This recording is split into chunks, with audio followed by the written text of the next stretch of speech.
Halima be, ایک تو آپ کے ہاتھ کی چائے بے مثال ہے، آپ جیسی چائے اور کوئی نہیں بنا سکتا، نشہ لگ گیا ہے مجھے۔ اس نے کھلے دل سے تعریف کی۔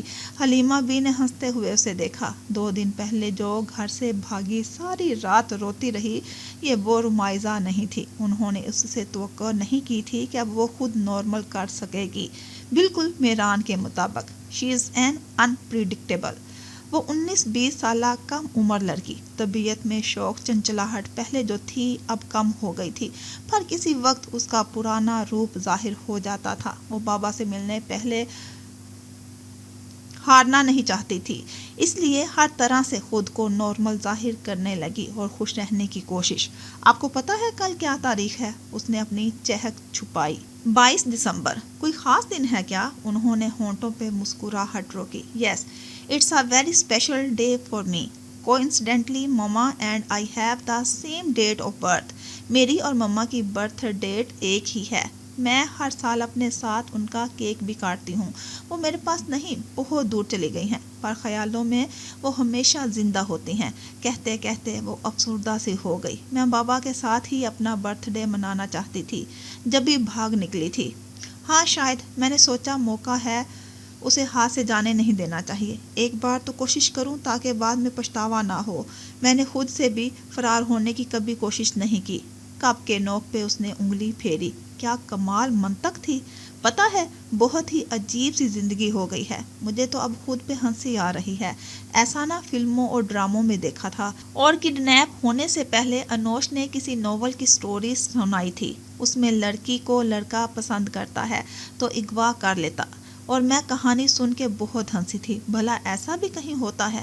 جس کے ساتھ ہوتا ہوگا وہی جانے، ہم کو کیا علم۔ اور انوش نے منہ میں چپس بھرتے بات ٹال دی تھی۔ رمائزہ یاد کر کے ہنس دی۔ شروع میں تو مجھے لگا وہ ناول والی کہانی ہی میرے ساتھ ہو رہی ہے، پر شکر میران اتنا برا نہیں۔ خیر، وہ بہت اچھا بھی نہیں ہے۔ جب تک بابا سے میری بات نہیں ہوئی، میرے دل کو سکون نہیں ملا تھا۔ پر ایک چیز سیم ہے، اس لڑکے کو بھی ہیروئن سے محبت تھی، اور اس نے اس لیے اسے اغوا کیا، اور میران کو مجھ سے ہے، پر اس نے کسی اور کو اغوا کروایا، پر نکلی وہ اس کی محبت۔ بٹ ایور، کیا فلمی زندگی ہے، کب کیا ہو جائے پتہ ہی نہیں چلتا۔ چائے کا کپ خالی کر کے وہ ٹیبل پہ رکھتی ہاتھ کھڑے کر کے ڈرامائی انداز میں بولی۔ وہ بار بار میران کی یہ ایک خاصیت دہراتی تھی، یہ دنیا جھوٹی، لوگ لٹیرے، تمسخر سے گونجتا کہکا، اور اگر سائیں جان بوجھ کے تمہیں اغوا کرواتے پھر تو میں اس کی محبت پہ لعنت بھیجتی۔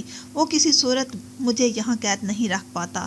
وہ بے دہانی میں بس بولے جا رہی تھی۔ ان کے چہرے پہ مسکراہٹ بکھر گئی۔ چلو بس، بہت کان کھا لیے تم نے، میں سویٹر بن رہی ہوں، آ جاؤ سکھا دوں گی۔